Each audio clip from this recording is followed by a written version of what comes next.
ನಮ್ಮನೆ ಯುವರಾಣಿ ಹೇ ನಮ್ಮನೆ ಯುವರಾಣಿ. ಮೊದ್ಲು ಉಪ್ಪಿಟ್ಟು ಮಾಡೋದನ್ನ ಕಲ್ಸ್ಕೊಡಿ. ಫ್ರೆಂಡ್ಗೆ ಇಷ್ಟೊಂದು ಸತಾಯಿಸಬಾರ್ದು ಕಣ್ರಿ. ಫ್ರೆಂಡ್ ಆಗಿ ನೀವು ಉಪ್ಪಿಟ್ಟು ಮಾಡೋದನ್ನ ಕಲ್ಸೋದಕ್ಕೆ ಇಷ್ಟೊಂದು ಗೋಗರಿಯೋ ಹಾಗೆ ಮಾಡಬಾರ್ದು ಕಣ್ರಿ. ಅಟ್ಲೀಸ್ಟ್ ಒಂದ್ ಮಾತು ಹೆಲ್ಪ್ ಮಾಡ್ತೀನಿ ಅಂತನಾದ್ರೂ ಹೇಳಿ. ಖಂಡಿತ ಸಹಾಯ ಮಾಡ್ತೀನಿ. ಈರುಳ್ಳಿ ಹೆಚ್ಚಿಕೊಡ್ಲಾ? ಮೊದಲು ಉಪ್ಪಿಟ್ಟು ಮಾಡೋದು ಮುಗಿಲಿ. ಉಪ್ಪಿಟ್ಟು ಮಾಡೋದು ಮುಗಿದ್ಮೇಲೆ ಐಡಿಯಾ ಕೊಡ್ತೀರಲ್ವಾ ಪ್ಲೀಸ್? ಈರುಳ್ಳಿನ ಉದ್ದುದ್ದ ಹೆಚ್ಚಲೋ ಅಥವಾ ಚಿಕ್ಕ ಚಿಕ್ಕದಾಗ ಹೆಚ್ಚಲೋ?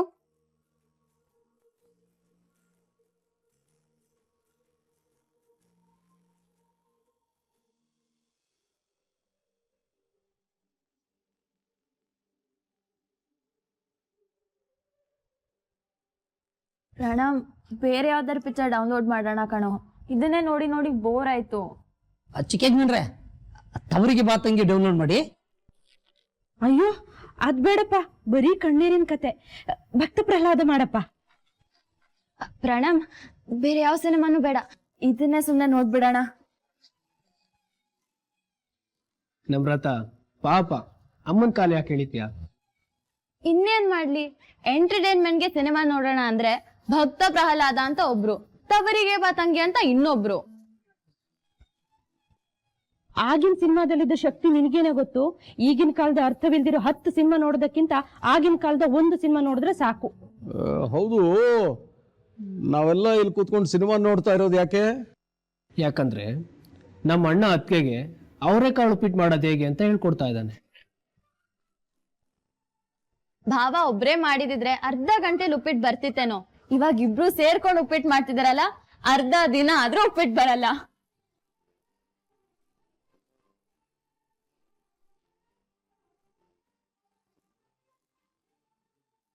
ಎಲ್ರು ಎಷ್ಟು ಖುಷಿಯಾಗಿದ್ದೀವಿ.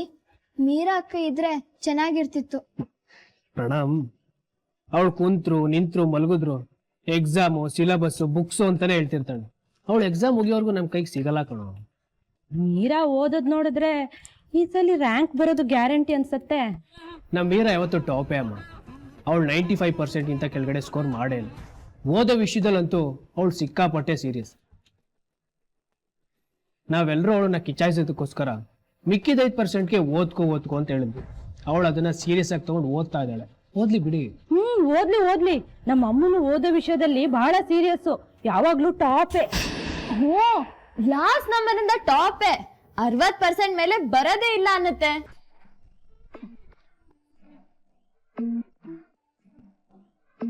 ನಮ್ರತ ಸಖತ್ ಕೌಂಟರ್ ಕೊಡ್ತೀಯ ನೀನು.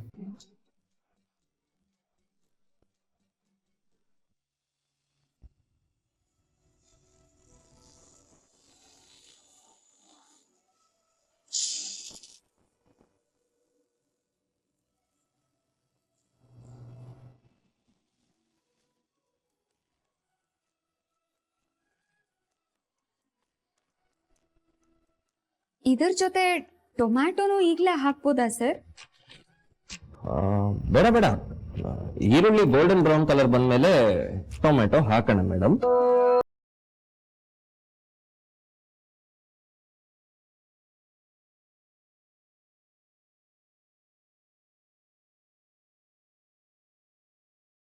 ಇಲ್ಲಾಂದ್ರೆ ಹಸಿ ಹಸಿ ಆಗಿರುತ್ತೆ, ತಿನ್ನೋದಕ್ಕೆ ಚೆನ್ನಾಗಿರಲ್ಲ.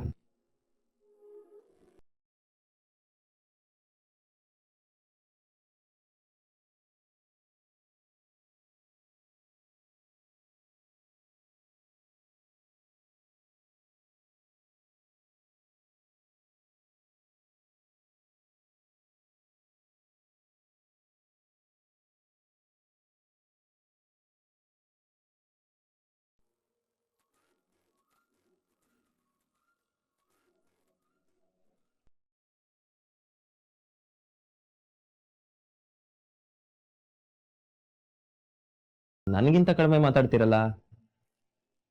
ನೀವ್ ಕಡಿಮೆ ಮಾತಾಡ್ತೀರಾ ಅಂತ ಯಾರು ಹೇಳಿದ್ರು?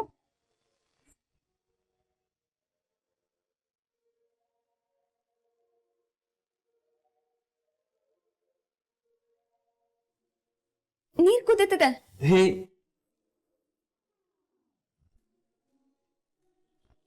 ಈಗ ಹುರಿದಿಟ್ಟಿರೋ ರವೆನ ಇದಕ್ಕೆ ಹಾಕ್ಬೇಕು. ತುಪ್ಪ ಹಾಕಿದ್ರೆ ಉಪ್ಪಿಟ್ಟು ಉದ್ರುದ್ರಾಗಿರುತ್ತೆ, ತಿನ್ನೋದಕ್ಕೂ ರುಚಿಯಾಗಿರುತ್ತೆ.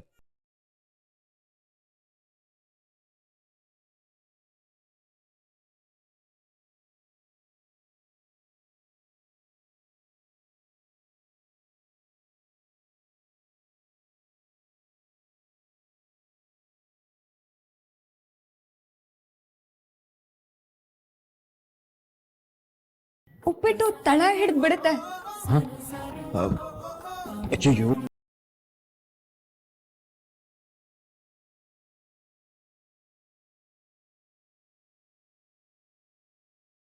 ಉಪ್ಪಿಟ್ಟು ಹೇಳ್ಕೊಟ್ಟಿದ್ದೇನೋ ಮುಗೀತು. ನೀವು ಐಡಿಯಾಸ್ ಕೊಡೋದ್ರ ಬಗ್ಗೆ ಏನ್ ಯೋಚನೆ ಮಾಡಿದ್ರಿ?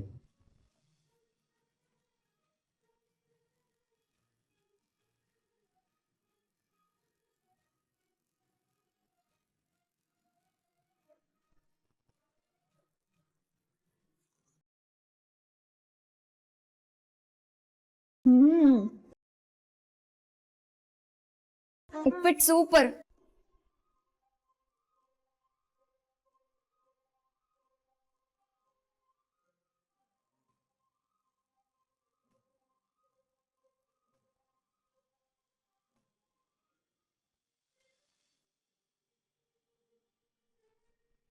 ಏನ್ ಮೀರಕ್ಕ ಇದ್ದಕ್ಕಿದ್ದಾಗ ಸೈಲೆಂಟ್ ಆಗ್ಬಿಟ್ಟೆ? ಹೌದು, ನೀನ್ ಸಾಲ ತೀರೋರ್ಗ್ ಮಾತ್ರನ ನೀನ್ ಇಲ್ಲಿ ಕೆಲಸ ಮಾಡೋದು? ಹೌದು, ಸಾಲ ತೀರಿದ್ಮೇಲೆ ಏನ್ ಮಾಡ್ಬೇಕು ಅನ್ಕೊಂಡಿದ್ಯಾ? ಯಾಕೆ ಇಷ್ಟೊಂದು ಕೋಪ? ಓ ಗಾಡ್, ಮುಂದೇನ್ ಮಾಡ್ತೀಯಾ? ಎಲ್ಲಿ ಹೋದ್ರು ಅದೇ ಪ್ರಶ್ನೆ, ಮುಂದೇನ್ ಮಾಡ್ತೀಯಾ? ಮನೆಗೆ ಹೋದ್ರೆ ಅಮ್ಮ ಸಾಕು ಅಹಲ್ಯ ಅಕ್ಕ ಕೇಳ್ತಾರೆ, ಕಾಲೇಜಿಗೆ ಹೋದ್ರೆ ಲೆಕ್ಚರರ್ಸು ಮತ್ತೆ ಫ್ರೆಂಡ್ಸ್ ಕೇಳ್ತಾರೆ, ಅಕ್ಕ ಪಕ್ಕದ ಮನೆಯವ್ರಂತೂ ಕೇಳಲೇಬೇಡ, ಕೇಳಿ ಇಡ್ತಾರೆ. ಫಂಕ್ಷನ್ಸ್ಗೆ ಹೋದ್ರೆ ಪರಿಚಯ ಇರೋರು ಕೇಳ್ತಾರೆ. ನನ್ಗಿಂತ ನನ್ನ ಲೈಫ್ ಬಗ್ಗೆ ಬೇರೆಯವ್ರಿಗೆ ಕಾಳಜಿ ಜಾಸ್ತಿ ಅನ್ಸುತ್ತೆ. ಈಗ ಇಲ್ಲಿಗೆ ಬಂದ್ರೆ ನೀನು ಅದೇ ಪ್ರಶ್ನೆ ಕೇಳ್ತೀಯಾ, ಮುಂದೇನ್ ಮಾಡ್ತೀಯಾ ಅಂತ. ಇನ್ಮೇಲೆ ಮುಂದೇನ್ ಮಾಡ್ತೀನಿ ಅಂತ ಕತ್ತಗೊಂದ್ ಬೋರ್ಡ್ ಹಾಕೊಂಡ್ ಬಿಡ್ಬೇಕೇನೋ? ಅಯ್ಯೋ, ಅದಕ್ಕೆ ಯಾಕೆ ಕೋಪ ಮಾಡ್ಕೋತೀಯಕ್ಕ? ಹೇಗಿದ್ರು ಇಂಜಿನಿಯರಿಂಗ್ ಓದ್ತಿರೋ ಹುಡುಗಿ ನೀನು. ಅದೇನೋ ಇಂಜಿನಿಯರಿಂಗ್ ಮುಗಿದ್ಮೇಲೆ ಲಕ್ಷ ದುಡಿಬಹುದಂತೆ, ಅದಕ್ಕೆ ಕೇಳದ್ನಪ್ಪ. ಇಲ್ಲಿ ಯಾಕೆ 10,000 ದುಡಿತೀಯಾ? ಯಾಕಂದ್ರೆ ನಾನು ಇನ್ನೂ ಇಂಜಿನಿಯರಿಂಗ್ ಓದ್ತಿದ್ದೀನಿ ಕಣೋ. ಖರ್ಚು ಅನ್ನೋದಿರುತ್ತೆ ಅಲ್ವಾ? ಈಗಿನ ಖರ್ಚು ವೆಚ್ಚನೆಲ್ಲ ನೀಗ್ಸೋದಕ್ಕೆ ನಾನು ಈ ರೀತಿ ಪಾರ್ಟ್ ಟೈಮ್ ಕೆಲಸ ಮಾಡ್ಲೇಬೇಕು. ನಮ್ಮಂತವ್ರಿಗೆ ಬೇರೆ ದಾರಿ ಏನಿದೆ ಹೇಳು? ಏನ್ ಗೊತ್ತಾ, ಬಡವ್ರು ಯಾವತ್ತೂ ದೊಡ್ಡ ಆಸೆಗಳನ್ನ ಕಟ್ಕೋಬಾರ್ದು. ಒಂದ್ ವೇಳೆ ಕಟ್ಕೊಂಡ್ರು ಈ ರೀತಿ ಕೆಲ್ಸಗಳು ಮಾಡೋದಕ್ಕೆ ರೆಡಿ ಆಗಿರ್ಬೇಕು. ಅಲ್ಲಕ್ಕ, ಈ ಹೋಟ್ಲ್ ಕೆಲ್ಸಕ್ಕಿಂತ ಅದ್ ಇನ್ನೊಂದ್ ಕೆಲ್ಸ ಇದೆಯಲ್ಲ, ಅದನ್ನೇ ಮಾಡ್ಬೋದಲ್ಲ? ಯಾವ ಕೆಲ್ಸ? ಸರಿ ಹೋಯ್ತು, ಒಳ್ಳೆ ಕೋಗಿಲೆ ತರ ಹಾಡು ಹೇಳ್ತೀಯ. ಯಾವ್ದಾದ್ರು ಟಿವಿ ಚಾನೆಲ್ಗೆ ಸೇರ್ಕೋ, ಒಳ್ಳೆ ಹೆಸರು ಬರುತ್ತೆ. ಹಂಗೆ ನಿನ್ ಸಿನಿಮಾದಲ್ಲೂ ಅವಕಾಶಗಳು ಸಿಗುತ್ತೆ. ಯಾವ್ದಾದ್ರು ಫಂಕ್ಷನ್ಗೆ ಹೋದ್ರೆ 1,000 ರೂಪಾಯಿ ಕೊಟ್ಟು ಬರೀ ಹಾಡು ಹೇಳಕ್ ಕರೀತಾರೆ ನಿನ್ನ. ಸರಿ ಹೋಯ್ತು. ನನ್ ತರ 1000 ಜನ ಸಿಂಗರ್ಸ್ ಇರ್ತಾರೆ ಗೊತ್ತಾ? ನಾನ್ ಹಾಡ್ತೀನಿ ಅಂದ ತಕ್ಷಣ ಸೆಲೆಕ್ಟ್ ಆಗ್ಬಿಡ್ತೀನಿ ಅಂತೇನಿಲ್ವಲ್ಲ, ಅಥವಾ ಸೆಲೆಬ್ರಿಟಿನೇ ಆಗ್ಬಿಡ್ತೀನಿ ಅಂತೇನಿಲ್ವಲ್ಲ. ಅಯ್ಯೋ, ಅಷ್ಟ್ ಚೆನ್ನಾಗ್ ಹಾಡು ಹೇಳ್ತೀಯ, ನಿನ್ಗಿಂತ ಹಾಡು ಹೇಳೋರ್ ಬೇಕಾ? ಬೇಡಪ್ಪ ಬೇಡ. ಸಿಂಗರ್ ಆಗ್ಬೇಕು ಅನ್ನೋ ಹುಚ್ಚಲ್ಲಿ ನನ್ ಹತ್ರ ಇರೋ ಈ ಕೆಲ್ಸನ ಕಳ್ಕೊಳ್ಳೋದಕ್ಕೆ ನಾನು ಇಷ್ಟ ಪಡೋದೇ ಇಲ್ಲ. ನನಗ್ ಮೊದ್ಲು ನಾನ್ ಮಾಡಿರೋ ಸಾಲನೆಲ್ಲ ತೀರಿಸ್ಬೇಕು ಕಣೋ. ಅದಾದ್ಮೇಲೆ ತಿಂಗಳು ಹಣನ ಕೂಡಿಟ್ಟು ಅಮ್ಮನ್ ಟ್ಯಾಬ್ಲೆಟ್ಸ್ ನ ತಗೊಂಡ್ ಬರ್ಬೇಕು. ಅಮ್ಮಂಗೆ ಶುಗರ್ ಇದೆ ಗೊತ್ತಾ? ಡೋಸೇಜ್ ಬೇರೆ ಈಗ ಜಾಸ್ತಿ ಆಗ್ಬಿಟ್ಟಿದೆ. ಮಾತ್ರೆಗಳೆಷ್ಟು ಕಾಸ್ಟ್ಲಿ ಗೊತ್ತಾ? ಅದನ್ನೆಲ್ಲ ಮ್ಯಾನೇಜ್ ಮಾಡ್ಬೇಕು ಅಂದ್ರೆ ನಾನಿಲ್ಲಿ ಕೆಲ್ಸ ಮಾಡ್ಲೇಬೇಕು.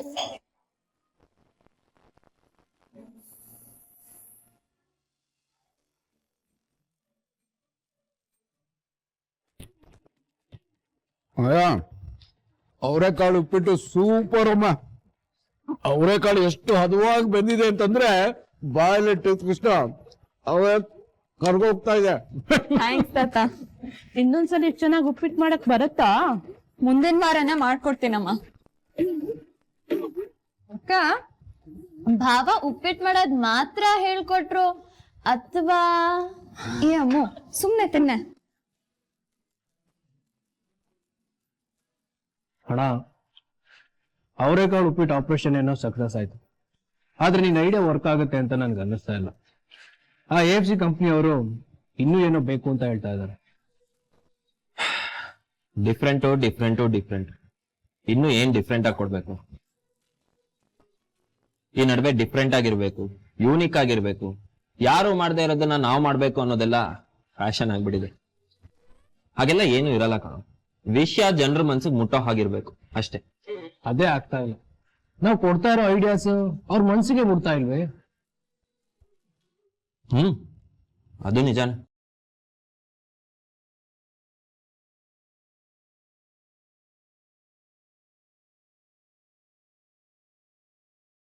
ಈ ಅಟ್ಮಾರಿ ಕಂಪ್ನಿ ಅವ್ರನ್ನ ಹೋಲ್ಸೋ ಕೆಲಸ ನಿಮಗ್ ಕೊಟ್ಟಿದ್ರೆ ನೀವೇನ್ ಮಾಡ್ತಾ ಇದ್ರಿ? ನಾವ್ಯಾವತ್ತು ದೊಡ್ಡದ್ರ ಕಡೆ ಯೋಚನೆ ಮಾಡ್ತಾ ನಮ್ ಕಣ್ಮುಂದೆ ಇರೋ ಚಿಕ್ಕ ಚಿಕ್ಕ ಅಂಶಗಳನ್ನ ಮರ್ತ್ಬಿಡ್ತೀವಿ ಮೈದ್ನ. ಮೊದ್ಲು ನಾವು ಚಿಕ್ಕ ಪುಟ್ಟ ವಿಷಯಗಳನ್ನ ನಾವ್ ಅರ್ಥ ಮಾಡ್ಕೊಂಡ್ರೆ ಅದೇ ಚಿಕ್ಕ ಪುಟ್ಟ ವಿಷಯಗಳನ್ನ ದೊಡ್ಡದಾಗಿ ಪ್ರೆಸೆಂಟ್ ಮಾಡ್ಬೋದು. ಆ ಸಣ್ಣ ಪುಟ್ಟ ವಿಷಯ ಏನು ಅಂತ ನೀವೇ ಹೇಳ್ಬೋದಲ್ವಾ? ನೀವೇ ಯಾಕೆ ನಮ್ಗೊಂದು ಐಡಿಯಾ ಕೊಡಬಾರ್ದು? ಇನ್ನೊಂದ್ ಸ್ವಲ್ಪ ಉಪ್ಪಿಟ್ಟು ಬಡ್ಸ್ಲಾ? ಎಲ್ರೂ ಉಪ್ಪಿಟ್ಟು ಚೆನ್ನಾಗಿದೆ ಅಂತ ಹೊಗಳ್ತಾ ಇದ್ರು.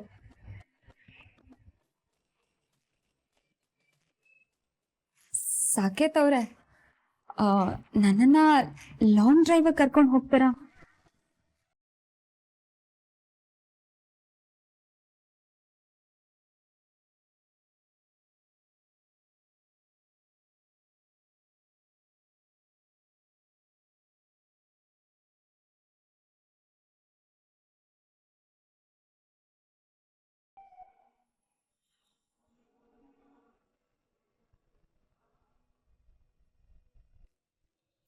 ಆಕ್ಚುಲಿ ಲಾಂಗ್ ಡ್ರೈವ್ ಹೋಗ್ಬೇಕಾದ್ರೆ ಒಬ್ರಿಗೊಬ್ರು ಮಾತಾಡ್ಕೊಂಡು ಹೋದ್ರೆ ಟೈಮ್ ಹೋಗೋದೇ ಗೊತ್ತಾಗಲ್ವಂತೆ. ಸರಿ, ಏನಾದ್ರೂ ಪ್ರಶ್ನೆ ಕೇಳಿ.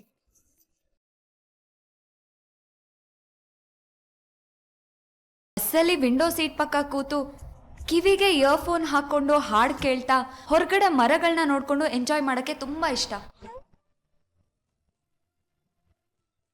ನಮ್ದು 5 ಸೀಟರ್ ಗಾಡಿ, 50 ಸೀಟರ್ ಅಲ್ಲ.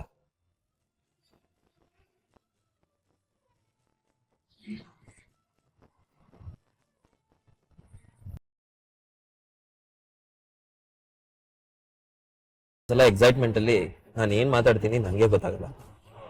ಒಂದೊಂದ್ಸಲ ಹೀಗಾಗತ್ತೆ.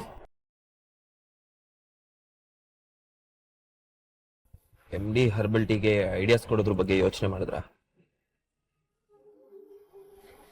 ಇಲ್ಲೆಲ್ಲಾದ್ರೂ ಕಾಫಿ ಕುಡಿಬೋದಾ?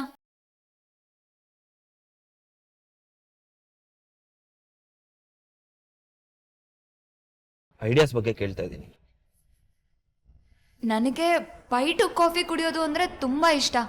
ಇಲ್ಲೆಲ್ಲಾದ್ರೂ ಹತ್ರದಲ್ಲಿ ಹೋಟೆಲ್ ಇದ್ರೆ ನಿಲ್ಲಿಸ್ತೀರಾ?